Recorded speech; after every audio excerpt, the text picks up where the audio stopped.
환경 어떻게 지킬까? 고민하지 마. 다경, 정은 한스의 다정한 고민 상담소로 놀러오세요.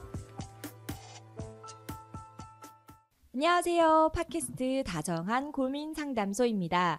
기후위기 시대에 환경 관련 고민 정말 많으시죠? 저희 채널로 사연 보내주시면 소개해드리고 속 시원하게 고민 상담해드립니다. 네, 본격 기후 상담소 오픈 gkr@greenpeace.org로 주저 말고 사연 보내주세요. 네, 지난 9월 23일이었죠. 벌써 추석 전에 저희가 기후정의 행진에서 네. 그린피스가 부스도 열고 같이 행진도 참여하고 그랬었는데 맞습니다. 모두들 잘 다녀오셨나요? 네, 저희 그래도 다 같이 참여했죠. 그렇죠. 맞아요. 끝까지 네, 다경쌤 중간에 자꾸 가시려는 거를 제가 끝까지 붙잡고 무슨 네. 소리예요? 그거 한스쌤이잖아요. 네. 네. 저도 그렇습니다. 사실 기후 행진 자체는 처음이었어요. 참여해본 게. 그래가지고 정말 많은 시민들이 이렇게 함께하고 있구나라는 걸 현장에서도 느끼니까 맞아요. 되게 느낌 다르더라고요. 맨날 기사만 보다가. 네, 진짜 저희랑 같이 행진해 주셨던 분들도 너무 감사드리고요. 저희가 또 이번에 기후정의 행진을 하면서 국내 최초로 팟캐스트 인터뷰를 또 진행을 했는데요. 정은쌤이 특파원으로 다녀오셨다고 하더라고요. 네, 제가 어땠나요? 네, 어떤 분들이 이렇게 어떤 마음으로 이 현장에 와주셨을까 그게 궁금해가지고 또 인터뷰를 좀 짬짬이 해봤는데 네. 뭐 정말 중학생부터 시작해가지고 초등학생도 있고 다양한 또 되게 또 생각보다 저희 엄마 또래 이런 분들도 많이 단체로도 막 오시고 그러셔서 그분들을 제가 또 따끈따끈하게 인터뷰를 해왔으니까 네. 함께 들어보시죠. 온 가족이 또 청출동을 하셨는 것 같은데 네, 어디서 오신 누구신지요? 부천에서 온 장은경이라고 합니다. 네, 친구는 어떻게 돼요? 저도 부천에서 온 김하연이요. 하연님, 은경님 어떻게 이 발걸음 하게 되셨는지 궁금해요. 제가 그린피스 후원을 하고 있는데 문자를 주셨어요. 그래서 좋은 취지인 것 같아서 그래서 같이 하게 됐습니다. 후원까지 하고 계시군요. 너무 감사합니다. 이제 따님은 엄마가 이제 가자 해서 왔을 것 같은데 평소에도 환경이나 기후에 대한 생각은 어땠나요? 저도 환경 신경 써갖고 환경 관련돼서 이미 참여하고 있는 프로그램이 있어서 그거 생각하면서 여기 왔어요. 좀 살아가면서 올해 어때요? 지금 이제 날씨도 추석이 다가오는데 너무 덥고 너무 뭐 폭염도 심하고 그랬잖아요. 좀 어떤 거 많이 느끼시는 것 같아요, 요즘에? 요즘에 환경이 많이 안 좋아져서 좀 전 세계적으로 많이 홍수나 그리고 가뭄이 너무 극단적으로 심해지는 것 같아서 많이 걱정을 하고 있어요. 네, 저희가 이제 오늘 행사 통해서 또 이런 마음을 모아서 또 정부와 기업에게 요구하는 것들도 있고 한데 어떤 거 가장 요구하고 싶으세요? 저는 기업에서 일회용품, 그러니까 물건을 만들 때 너무 과대 포장이나 일회용품 사용이 너무 과한데 그거를 좀 많이 줄이고, 그러니까 되도록이면 일회용품을 사용하지 않을 수 있는 정책을 좀 폈으면 좋겠습니다. 네, 맞아요. 플라스틱 문제 너무 심각한데 친구는 어떤 거 가장 좀 변했으면 좋겠어요? 그냥 환경을 지키다 말만 하지 않고 좀 행동을 실천했으면 좋겠어요. 핵심이네요. 정말 두 분 오늘 말씀 해주셔서 감사하고. 인터뷰 들어봤는데요. 정말 굉장히 엄마와 딸이 사이좋게 이렇게 나온 모습이 너무 보기 좋네요. 그리고 저는 마지막에 진짜 기억 남는 게 학생이 네. 진짜 말만 하지 말고 행동하라. 근데 되게 어른으로서 그 자리에서 저는 뜨끔한 거예요. 물론 저 들으라고 한 얘기는 아니겠지만 네. 굉장히 또 반성이 되고 정말 우리 자라나는 아이들에게 부끄럽지 않은 어른이 되기 위해서 더 노력해야겠다 이런 생각도 저도 한편으로는 했던 것 같습니다. 네, 맞습니다. 그럼 저희는 광고 듣고 메인 소식 전해드리도록 하겠습니다. 안녕? 난 생물다양성 캠페이너 최태영. 이제부터 내가 벌이 사라지면 먹기 어려워지는 것들을 얘기해볼게. 수박, 호박, 배추, 배, 사과, 키위, 딸기, 당근, 오이, 망고, 양파, 멜론, 체리, 레몬, 가지, 라임, 아보카도, 애플파이, 과일, 빙수, 블루베리, 고기, 우유, 크림커피, 화채, 아몬드까지? 이거보다도 더 많다고? 꿀벌을 살리고 싶지? 그린피스와 함께 정부의 꿀벌을 지켜달라고 요구해줘. 북태평양에 사는 참고래는 더 이상 마음 놓고 쉴 곳이 없습니다. 불법 심해 채굴로 고래의 집이 사라지고 있기 때문입니다. 이뿐만이 아닙니다. 과도한 상어업 활동으로 고래가 먹을 먹이마저 모두 없어지고 있습니다. 고래는 배가 고픕니다. 바닷속 신비한 동물 고래를 우리는 더 이상 보지 못할 수도 있습니다. 고래, 참치, 오징어. 우리가 알던 해양 생물들은 어디로 사라지고 있는 걸까요? 크릴 오일이 관절에 좋다는 거 알지? 안 그래도 우리 남편이 요즘 류마티스가 와서 한 박스 대량 구매했어. 어머 진짜? 나 최근에 오메가3 핫띠 떴길래 그거 맘카페에서 공부했잖아. 영양제 우리 나이에 잘 챙겨 먹어야 돼. 이번 회식에 참지 못해 참치집에 갔는데 너무 맛있더라고. 예약이 꽉 차서 이번에 겨우 갔다니까. 영차. 아유 요즘 오징어 값이 금값이여. 오징어 많이 잡고 부자 돼야지. 저기까지 금을 쳐보잔께. 네.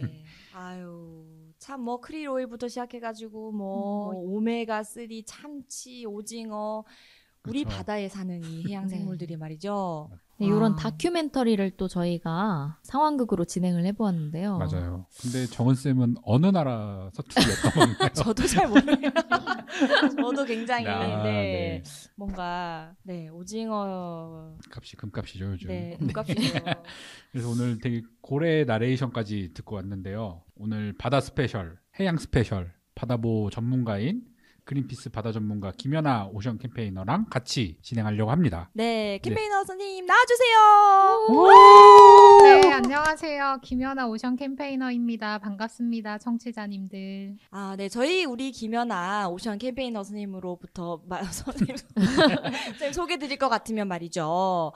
우리 바다가 이제 환경 보호하는 데 있어서 바다 굉장히 중요하잖아요. 제일 여러분. 중요하죠. 예, 바다가 지구의 70% 아닙니까? 네. 그렇죠. 그래서 어마어마한 이 영역의 이 바다를 지키기 위해서 정말 다양한 활동을 하고 계신 우리 캠페이너 선생님이신데 저희가 이렇게 또 바다를 어떻게 하면 또 보호할 수 있는지 그런 것들을 함께 이야기 나누고자 이렇게 모셨어요. 귀한 자리를 또 함께 해주셨는데 감사합니다. 또 이렇게 처음으로 저희 연기도 듣고 참여도 하셨는데 네. 저희 프로그램 어떠신가요? 소감이 어떠신가요? 네. 완전 기운이 넘치고 근데 연기 너무 잘하시고요. 지금 얼굴이 빨개졌어요. 제가.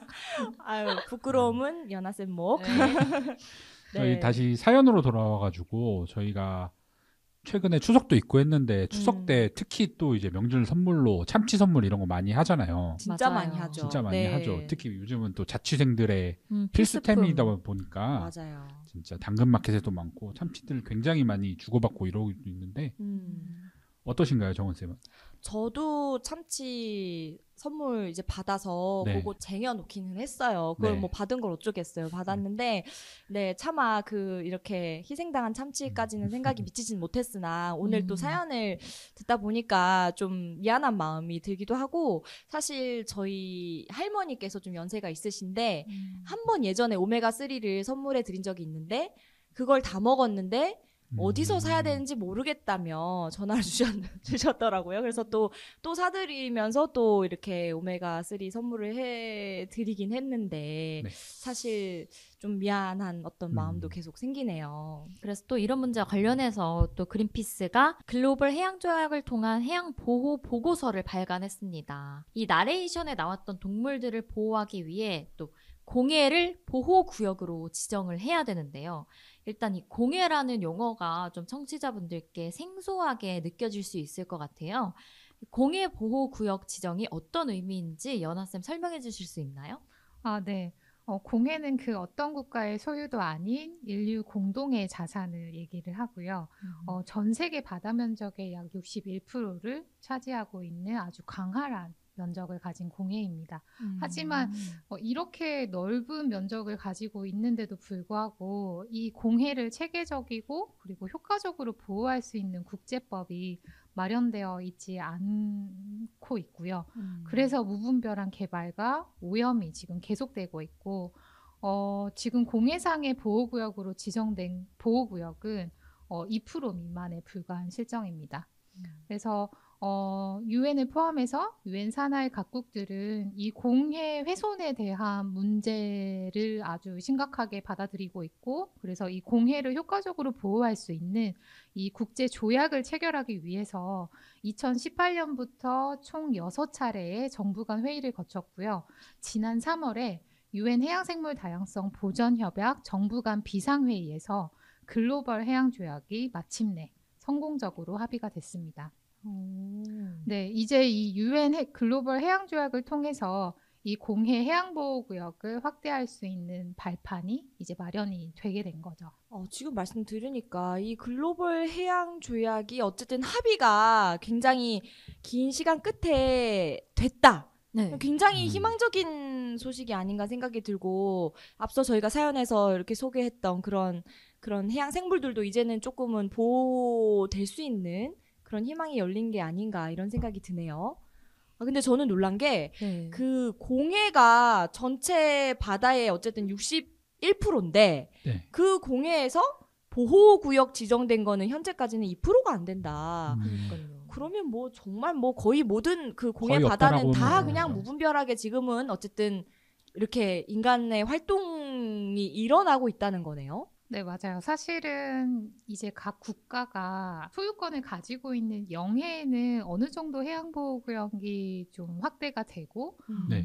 보호를 체계적으로 잘하는 국가들이 있는데 사실 이 영해에서 어업활동이라든지 상업적 활동이 어렵게 됨에 따라서 이런 어선이라든지 정부에서 진행을 하고 있는 그런 상업적 활동의 영역을 영해에서부터 공해로 이제 키워나가게 된 거죠. 법의 제재가 없는 공해로 그렇죠. 딱 법규제가- 가가지고 이제 막 잡는구나. 맞아요. 법규제가 아예 없기 때문에 그러면 우리 이제 공해로 가서 개발을 마음껏 하자. 네, 그래서 무분별하게 지금 파괴가 진행이 되고 있는 상황입니다. 참 안타까운 현실이네요. 네, 현실이네요. 저희는 사실 뭐 공해니 영해니 이런 생각 잘 안 하고 살잖아요. 맞아요. 뭐 식탁에 올라오는 거면 맛있게 먹고 뭐 이랬는데 사실 그렇죠. 반성되네요. 방금 연하쌤이 이제 영해에서 공해로 이제 어업 활동이 되게 크게 증가했다 이렇게 말씀을 해주셨는데 이번 보고서에서는 이런 어업 활동이 어떤 정도로 이제 확대되었는지 이런 것들도 나와 있나요? 네, 잘 나와 있어요. 그 글로벌 피싱워치라고 하는 기관이 있는데요. 네. 이 기관이 전 세계 바다에 이 인간이 미치는 영향을 연구하고 그리고 모니터링하는 기관입니다. 그래서 이 글로벌 피싱워치의 데이터를 이제 분석을 한 결과 2022년 이 공해상 어업 활동이 2018년 대비 8.5%나 증가를 했다라고 해요. 그래서 2022년에 어업 활동을 약 850만 시간 850만 시간이요. 네네네. 그래서 2018년 대비해서 증가한 시간으로 보자면 66만 시간 정도 더 와. 많이 2022년에 어업 활동을 진행을 했다라는 분석 결과가 나와 있고요. 그리고 특히 저희 그린피스가 2019년에 발간한 글로벌 보고서가 있어요. 30x30 해양 보호를 위한 청사진이라는 보고서가 있는데요. 이 보고서에서 분석한 해양보호구역 지정이 시급한 수역에서는 작년에 조업 시간이 약 290만 시간 이상으로 조업 활동을 한 걸로 나와 있고 이 시간은 2018년보다 약 22.5% 증가된 것으로 밝혀져 있어요.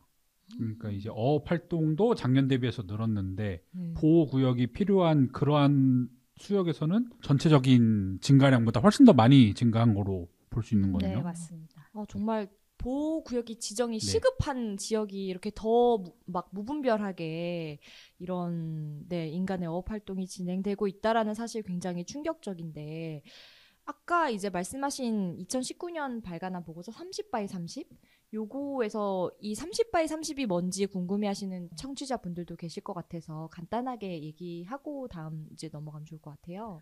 아, 네. 30x30은요, 현재 국제사회에서 이 해양보전 목표로 삼고 있는 수치라고 생각해 주시면 될 것 같아요. 네. 지금 30이라는 숫자가 2개가 들어가 있잖아요. 네. 그래서 2030년에 30을 먼저 2030년? 빼고 네. 2030년까지 공해의 30%, 여기서 30을 또 30%. 들고 와서 공해 30%를 해양보호구역으로 지정을 지정하자. 하자라는 네. 글로벌 해양환경 보전 목표라고 생각을 해주시면 될 것 같습니다. 그러면 이제 앞서 말씀하셨듯이 올해 3월에 그 UN 비상회의에서 글로벌 해양지역이 성경적으로 합의가 됐다라고 하셨는데 그러면 이 30x30에 대해서 합의가 됐다 이렇게 이해하면 되는 건가요? 아니요. 사실은 저희가 그 30x30이라는 글로벌 해양환경 보전 목표는 2022년 12월에 중국 쿤밍에서 열린 그 생물다양성 협약에서도 글로벌 해양환경 보전 목표로 이미 세팅이 되었고 그리고 그 협약에 참석했던 모든 국가가 이 보전 목표에 찬성을 하면서 공식적인 해양환경 보전 목표로 지금 수립이 되어 있는데요. 사실은 이 해양조약을 통해서 30 by 30을 지정을 할 수 있게 하기 위해서는 아직 많은 절차가 남아 있어요. 각 국가들이 비준을 해야 하고 네. 이제 30 by 30이 필요한 뭐 과학적인 조사라든지 근거라든지 그런 걸 들면서 실제로 2030년까지 공해 해양 보호구역이 30%까지 확대될 수 있도록 캠페인을 더 지속적으로 이끌어 가야 하는 상황이기는 합니다. 네, 글로벌 해양 조약이 합의가 됐다라고 해서 30 by 30의 목표도 동시에 수립된 건 아니고요. 이 조약 하에 30 by 30이라는 목표를 달성하기 위해서 좀 더 많은 노력이 필요한 단계라고 생각을 해주시면 좋을 것 같아요. 네. 굉장히 중요한 어떤 흐름으로 오긴 했으나 우리 앞으로 연하쌤 갈 길이 멀다. 그쵸. 네, 맞아요. 그만큼 책임감도 너무 되게 크게 느끼실 것 같네요. 네. 그 인간 상업 활동으로부터 보호되어야 할 공해의 이런 너무 무분별한 어업 활동이 늘고 있다는 게 참으로 걱정스러운데요.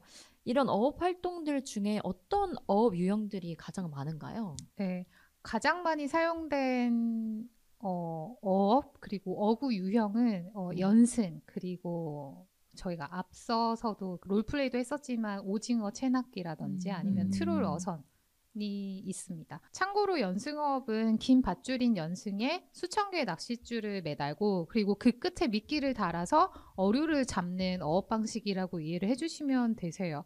사실 저희가 작년 7월에 그 세계 상어 인식의 날을 맞아서 네. 이 연승어업의 피해를 꼬집는 보도자료를 배포를 하기도 했었거든요. 그 네. 작업에 저희 앞에 계시는 정은쌤이 같이 작업을 또 해주셔가지고 그렇죠. 아기 상어 가족을 빨리 구해달라라는 맞아요. 메시지로 같이 작업을 하기도 했었습니다. 그때 그 보도자료에 어떤 내용이 나갔냐면 그 네. 물속에 1200km의 연승 줄 네. 자체가 엄청 긴데 여기에 뭐 15,000개, 많게는 뭐 28,000개에 이르는 낚시 바늘이 걸려 있는 거예요. 그냥 그러면 그게 그러면 이제 거기서 그냥 아주 그냥 무차별하게 다 잡히는 거예요. 예, 그렇죠. 그러다 보니까 여기에 뭐 아기 상어고 뭐고 뭐 할 것 없이 다 잡혀 들어가는 그런 아주 파괴적인 어업 형식이다. 그런 거를 저희가 배포를 했었던 기억이 나네요. 그러면 네네. 그 뭐 의도치 않게 잡히는 그런 생물들은 다 버려지게 되는 건가요? 그렇죠. 아. 네. 그래서 사실 저희가 의도치 않게 잡히는 그런 어업 활동을 혼액이라고도 얘기를 하고 있는데 네. 사실 혼액이 야기하고 있는 그런 피해도 정말 큰 상황이에요. 그래서 이 연승어업으로 다시 돌아와서 좀 설명을 덧붙여 드리면 이 연승어업은 공해상에서 이뤄지는 어업 활동의 약 4분의 3 거의 정도 대부분을 이상을, 차지한다. 네네네, 차지한다고 생각을 해주시면 되세요. 그리고 뭐 앞서서 정은쌤이 설명을 해주셨지만 연승어업에서 사용하는 낚싯줄에는 이 수천 개의 미끼 바늘이 달려 있고요. 낚싯줄의 길이가 100km를 넘는 경우도 있습니다. 워낙에 낚싯줄 자체가 길기 때문에 여기를 지나가는 바다 생물들이 다 걸리게 되는 거죠. 긁는 거네요. 네. 그렇죠. 거의. 닥치는 대로 낚기 때문에 네. 목표로 하고 있는 뭐 상어라든지 뭐 참치뿐만 아니라 뭐 바다거북, 가오리 다양한 생물들이 혼액되는 경우들이 매우 높은 파괴적인 어업 방식 중에 하나입니다. 네. 그러니까 예를 들어서 저희가 해양 생물이라고 진짜 빙의를 해가지고 네. 생각해보면 우리 집에 그렇죠. 막 이 갈고리 같은 거를 막 맞아요. 그렇죠. 수천 개, 수백 개를, 수만 개를 막 해가지고 막 하는 거잖아요. 그렇죠. 얼마나 줄수 무서워. 쉬는 거죠. 네, 진짜 참 그 인간이라는 위치에서 이렇게 생각을 안 해봐서 그렇지 그 해양 생물의 위치에서 생각해보면 정말로 파괴적이라는 생각이 많이 드네요. 그 아까 말씀하신 트롤 어선도 어떤 건지 조금 궁금해요, 쌤. 네, 트롤 어업에 대해서 좀 말씀을 해드리면 저인망 어선 아니면 트롤선이라고도 얘기를 하는데요. 저인망으로 물고기를 잡는 배라고 생각을 해주시면 되세요. 그래서 이 배 안에 배 밑에 자루 모양의 대형 그물을 설치를 해서 바다 밑, 그러니까 저층 바다를 그냥 끊는 어업 방식이라고 생각을 해주시면 될 것 완전 같습니다. 다 싹쓸이해가는 어업 방식. 네, 맞아요. 그래서 거의 그 해저를 심각하게 파괴를 시키는 거죠. 아, 네, 그래서 특히 해저에 서식을 하고 있는 해양 생태계를 파괴를 시키는 그런 네, 어업 방식이라고 이해를 해주시면 좋을 것 같아요. 정말 이렇게까지 우리 인간을 위해서 그런 것들이 희생돼야 되고 다 파괴되어야 하는지 잘 모르겠어요. 그래서 이렇게 좀 정말로 음. 이런 공해라는 지역의 특정한 영역들만큼은 지키자라고 해서 이 보호구역 지정을 위한 활동을 우리 김은하 캠페이너를 비롯한 우리 그린피스 해양 캠페인 팀에서 열심히 맞습니다. 하고 계신데요. 그럼 저희 다음 사연도 한번 어떤 사연이 기다리고 있을지 궁금하지 않나요, 한스쌤? 아, 네. 다음 사연은 이제 저희가 어업과 관련된 이야기를 나눴으면은 또 다른 문제죠. 바다에 있는 플라스틱 쓰레기들 이러한 문제로 한 번 더 얘기 나누면 좋을 것 같습니다. 다음 사연 가실까요? 가시죠. 이번 여름 휴가로 제주도를 놀러 왔는데요. 이번에 큰맘 먹고 스쿠버 다이빙을 하기로 했어요. 아니 그런데 대박 대박. 야 저기 봐봐. 거기 꽃보다 남자 아니야? 아 구준표 같이 가. 뭐야, 너 제주도 처음 왔냐? 야 너 티야? 저것 좀 봐봐. 너무 멋지잖아. 흰 천과 바람만 있으면 어디든지 갈 수 있어. 아휴, 됐고, 야, 다이빙이나 얼른 하러 가자. 나 들어간다. 붕덩. 야 같이 가. 붕덩. 와, 물고기 좀 봐. 리버로 있어. 너무 예쁘다. 만화 속 한장면 같아. 저건 뭐지? 처음 보는 물고기인데? 오, 색깔이 이쁘네. 가까이 가봐. 어머. 이거 뭐야? 물고기가 아니라 물고기처럼 생긴 플라스틱 장난감이잖아. 헐, 맞네. 야, 이거 문어도 있어, 문어. 뭐라고? 문어. 아 문어. 야, 문어 진짜 크다. 근데 문어 위에 저거 뭐야? 헐, 쓰레기네. 문어가 쓰레기 안에 숨었나 봐. 아 문어가 쓰레기 안에 숨었다고? 오 마이 갓. 물고기 보러 왔는데 쓰레기 천국이다. 아유, 쌤들 아주 아유. 물속에 나오시느라고 네. 물속에서 내 소통하느라 예. 힘들었네요. 고생하셨어요. 근데 정말로. 물속에서 이렇게 대화가 가능한가요? 모르겠어요. 네. 각색된 사연인 점, 네. 네. 양해 부탁드리고요. 저희 흰천 뭔지 아시나요? 흰천과 바람 저 사실 있으면은 모르겠어요. 어디든 갈 수 있어. 뭐죠? 네. 그게? 연하쌤 아시나요? 저 잘 모르겠어요. 아 정말요? 이게 제가 바로- 또 고등학생 때 꽃보다 남자를 너무 열심히 봐가지고 드라마, 네. 네. 꽃보다 남자란 드라마 가 있었습니다, 여러분. 둘이 같이 이제 요트를 타는 씬이 있었어요. 그래서 그 요트에서 그 남자 선배가 하는 대사였죠. 네. 흰천은 요트를 말하는 거였다. 그렇죠. 그죠? 이 사연이 사실 제가 이번에 제주도 여행을 가서 요트를 탔었는데, 오, 쌤. 네, 어떠셨어요? 근데 네, 바다 그때 날씨가 안 좋아가지고 네. 거의 그냥 바이킹을 타는 느낌이었어요. 한 시간 동안. 네. 쌤 그래도 잘 돌아오셨네요. 네, 그래도 토를 안 하고 돌아온 게 다행이었었는데, 음. 근데 거기서 약간 느낀 게 뭐였냐면은 그 요트를 타고 바다 한가운데로 갔었는데, 네. 거기서 뭔가 이거 둥둥 떠다니는 걸 봤는데 아. 그게 페트병이었더라고요. 페트병 진짜 많아요. 그러니까 페트병 네. 이런 것들이 많이 있어가지고 네. 아 진짜 제주도도 이런 해양 오염이 심각하구나 맞아요. 이런 걸 좀 느껴가지고 좀 아이디어로 음. 제안을 드렸었습니다. 저도 여름에 여기저기 저는 바다를 진짜 좋아해요. 제 피부색 보면은 아시겠지만 바다를 항상 가거든요. 네. 갈 때마다 느끼는 게 진짜 뭐 플라스틱 쓰레기 봉지 뭐 이런 거는 지천에 항상 있다. 그쵸. 항상 있다. 네, 그런 걸 저도 많이 느꼈어서 정말 오늘 또 이렇게 야심차게 또 저희 해양 캠페이너께서 오셨으니까 이 얘기를 네. 안 물어볼 수가 없죠. 네, 진짜 바다에 버려지는 플라스틱 쓰레기 양이 진짜 어마어마한 것 같은데요. 좀 얼마나 버려지고 있나요? 네. 그물 그리고 뭐 어구 쓰레기를 포함해서 바다로 유입되는 플라스틱의 양이 한 해 1,200만 톤? 1,200만 톤. 네, 1,200만 톤에 달한다고 합니다. 이 수치 너무 커서 지금 가늠이 어렵잖아요. 그쵸. 네. 일군마다 쓰레기차 한 대 분량이 바다로 그냥 쏟아져 들어가는 셈이라고 생각해 주시면 되고요. 이 바다에 버려진 플라스틱 쓰레기는 해류를 따라서 떠돌다가 이 바다 생물들의 몸에 휘감기거나 그리고 생물을 움직이지 못하게 만드는 덫이 돼서 특히 그물 같은 거 그죠? 맞아요. 목을 맞아요. 조은다든지. 그래서 목을 조여서 죽음에 이르게 하기도 합니다. 음. 특히 이런 플라스틱 쓰레기 가운데서 치명적인 게 바로 어구 쓰레기인데요. 네. 청취자분들께서 어구라는 단어가 조금 생소하게 느껴지실 수 있는데 어구란 이 어업 활동을 하다 버려진 그물, 즉 어망, 밧줄 등의 어업 쓰레기라고 이해하시면 좋을 것 같습니다. 네.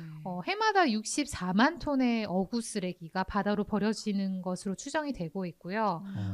이 64만 톤이 2층 버스 5만 대에 맞먹는 무게입니다. 아휴. 네, 이렇게 말씀해 주시니까 어마어마하게 그쵸. 네, 맞아요. 무겁다는 거죠. 심각한 네. 수치입니다. 그래서 실제로 2018년에는 멕시코의 한 바다에서는 약 300마리의 바다 거북이가 한꺼번에 이 어구 쓰레기에 걸려 죽은 채 발견되기도 했다라고 해요. 너무 안타깝네요. 그러니까 저도 다큐멘터리에서 봤는데 이렇게 막 낚시를 하려고 이렇게 어업 활동을 하려고 하다가 이제 꼬이거나 이러면은 이런 거를 풀려고 하면은 그게 더 힘이 많이 드니까 네. 그냥 끊어서 버리는 경우가 많다고 하더라고요. 또 이런 해양 피해가 플라스틱으로 있는 반면에 또 기후 위기로도 생기는 또 해양 문제가 있다고 들었어요. 이 기후 위기로 해수 온도가 같이 상승하면서 이건 역시 해양 생태계로도 큰 피해를 좀 주고 있다고 하는데요. 다른 해양 피해는 어떤 것들이 있나요? 네, 쌤. 먼저 말씀해 주셨던 해수온 상승으로 인한 해양 피해에 대해서 간략히 말씀을 해드리자면 네. 바다 온도가 올라가게 되면 그 호주에 보면 그 그레이트 베리어 리프라고 하는 정말 네. 그 인공위성에서도 포착이 될 만큼 대규모의 산호 군락지가 있거든요. 네. 그 해수온이 올라가게 되면 이런 산호들이 백화 현상을 겪게 돼요. 하얗게 되는. 네, 맞아요. 하얗게 네. 되는 거죠. 산호가 사실은 저는 흰 산호를 많이 봤어요. 아. 장식용으로. 아. 근데 그건 이미 죽었던 거였죠. 아. 그래서 그건 이미 죽은 산호였고 실제로 건강한 산호는 되게 색깔이 다채롭고 알록달록하다고 합니다. 근데 이 기후위기 때문에 해수온이 상승하면서 이 호주 그레이트 베리어 리프의 그런 산호는 물론이고 네. 아시아에서는 대만에 이 산호들이 많이 서식을 하고 있다라고 하거든요. 네. 그 대만 바다에 살고 있는 산호들도 백화 현상을 지금 심각히 겪고 있는 상황이에요. 그래서 이 기후 위기 말고도 뭐 앞서 말씀드렸던 것처럼 무분별한 어업 활동, 그리고 해양 폐기물, 그다음에 선박 운항, 그리고 뭐 석유 시축, 가스 채굴 등을 할 때 일어나는 그런 소음 공해로 인해서 이 바다 생태계의 훼손이 가속화되고 있는 상황입니다. 아, 정말 오늘 이 연하쌤하고 바다 이야기를 같이 하다 보니까 저희가 알지 못했던 또 평소에는 깊게 생각하지 않았던 이 해양 생태계 오염의 문제 정말 심각하구나 생각도 많이 들고 좀 하루빨리 이렇게 좀 보호구역 지정되면 좋겠다 이런 생각도 들었는데 마지막으로 또 오션 캠페인으로서 바다를 사랑하는 우리 청취자분들께 한마디 해주시죠. 네. 사실 올여름 진짜 많이 더웠잖아요. 그렇죠. 그래서 사실 저도 무엇보다 이 올해 여름을 지나면서 이 기후위기를 정말로 피부로 느꼈거든요. 그런 분들 그리고- 진짜 많으실 거예요. 그쵸. 네. 그래서 사실 정말 이 지구가 점점 뜨거워지고 있는 이 시점에 바다가 열과 탄소를 흡수를 하고 있어요. 그래서 수치로 말씀드리면 인간이 배출한 탄소의 25%가량을 바다가 지금 흡수를 하면서 지구의 뜨거워진 열을 다시 식히는 역할을 하고 있거든요. 기후위기 해결사 역할을 바다가 하고 있는 거고, 그리고 특히 심해, 깊은 바다층은 지구 최대의 탄소 저장소 역할을 하기도 합니다. 그래서 이 지구가 더 뜨거워지기 전에 우리는 이 천연탄소 흡수원 역할을 하고 있는 바다를 강력히 보호를 해야 하고요. 그리고 이를 위해서는 해양보호구역 확대가 절실합니다. 현재. 예. 그래서 우리는 보호구역을 빠르게 확대 지정을 해서 이 바다가 쉴 수 있는 공간과 시간만 제공해주면 돼요. 그것뿐이에요. 공간과 시간만 제공을 해주면 이 해양 생태계랑 바다는 그냥 스스로 다시 건강히 회복할 수 있습니다. 그러면 바다가 건강해지면 대기 중에 있는 열과 탄소를 더 활발히 흡수하고 또 순환시키는 역할을 할 수 있겠죠. 그래서 제가 드리고 싶은 말씀은 오늘 방송을 들으시는 청취자분들 그리고 우리 시민분들이 이 그린피스의 캠페인뿐만은 아니에요. 국내외 다양한 그런 단체의 해양보호 캠페인을 함께 해주신다면 이 공해 보호구역 확대에 큰 힘이 될 수 있습니다. 그래서 한국을 포함해서 유엔 국가들이 빠르게 비준에 참여하고 그리고 이 조약이 비로소 발효될 수 있도록 동참을 해주시는 게 좋을 것 같고요. 말씀드렸던 것처럼 그간 여러분들의 지지가 있었기 때문에 올해 3월에 이 글로벌 해양조약 합의라는 역사적인 성과를 이뤄냈어요. 그래서 이런 성과를 이뤄낸 것처럼 공해 해양보호구역을 실제로 확대할 수 있는 역사적인 순간이 사실 바로 눈앞에 있어요. 그래서 우리 청취자분들 저희 캠페인에 지지해 주시고 응원해 주시면 정말 큰 힘이 될 수 있을 거라고 말씀드리고 싶습니다. 네, 감사합니다. 그리고 오늘 저희가 이제 나눴던 이야기에 대해서 또 더 궁금하시면 아까 소개해드렸던 보고서를 또 그린피스 홈페이지에서 자세히 보실 수 있으니까요. 또 자세한 내용 확인해 보시기 바랍니다. 네, 그럼 저희는 광고 듣고 마무리하도록 하겠습니다. 환경을 위한 용기 있는 행동을 실천한 12명의 평범한 시민. 그 용기로 그린피스는 시작됐습니다. 그린피스는 정부와 기업의 후원을 받지 않습니다. 바로 여러분과 같은 개인의 후원과 참여로만 푸른 지구와 미래를 지켜왔습니다. 그린피스가 독립적인 행동을 지속하기 위해서는 당신의 후원이 꼭 필요합니다. 그린피스의 독립성을 지켜주세요. 네, 쌤들 오늘 방송 어떠셨나요? 저희가 항상 저희 셋이서 네. 사연과 후토크를 하면서 이렇게 맞아요. 진행했었는데 이렇게 이 분야에 또 전문적으로 맞아요. 네, 지식을 갖고 계신 연아쌤하고 같이 하니까 저희가 몰랐던 바다의 위기 그리고 앞으로 나아갈 방향 이런 것들이 좀 더 명확하게 보이는 것 같아서 좋았던 것 같고 앞으로는 조금 더 저 자신도 바다를 위해서 내가 뭘 더 이런 마음을 갖고 살아야 될까 이런 것들을 좀 생각하게 본 계기가 된 것 같아요. 네, 저도 그동안 저희가 좀 다뤄보지 않았던 바다라는 주제에 대해서 또 다뤄보니까 굉장히 또 많은 걸 느낄 수 있는 시간이었던 것 같고 또 저희가 이렇게 연기를 하면서 조금 더 그 생물들의 입장에서 이해할 수 있는 시간이 되지 않았나 그런 생각도 좀 해보았습니다. 연아쌤은 어떠셨나요? 네, 저는 오늘 이런 기회를 또 마련을 해주셔가지고 저희 보고서 발간한 내용도 좀 말씀해드릴 수 있었던 것 같아서 감사드리고 사실 뭐 오늘 같이 진행해주신 우리 다정한 쌤 세 분 사실은 캠페인 활동을 하면서 사실은 이분들의 본업이 또 캠페인을 같이 이끌어가는 분들이거든요. 그래서 캠페인 또 같이 했었는데 이 자리에서 또 이렇게 이야기 나누니까 되게 새롭고 네, 즐거웠습니다. 네. 저는 일단은 물속에서 연기하는 게 너무 힘들었어가지고 너무 잘해주셨네요. 너무 리얼하셨어요. 올해 연말 연기대상 노리신 거 아닌가요? 좀 네, 나중에 베스트 상 이런 거 있으면은 꼭 챙겨주시면 감사하겠고요. 저도 연아쌤 항상 다른 초대 손님들이랑 항상 같이 오셔가지고 되게 좋은 얘기를 많이 해주셨는데 바다 보호가 정말 중요한 만큼 우리 뭐 그린피스 캠페인이나 아니면 다른 바다 보호 캠페인들도 많은 관심과 참여를 해주시면은 감사하겠습니다. 여러분들의 지지가 필요합니다. 네, 저희는 귀여워. 네. 네. 여러분의 관심과 또 지지 기다리고 있을 테니까요. 또 궁금하신 점은 언제나 댓글로 또 문의해 주시기 바랍니다. 자, 그럼 저희는 또 다음 달에 또 다정하게 또 찾아오도록 하겠습니다. 네, 네, 감사합니다. 감사합니다. 감사합니다.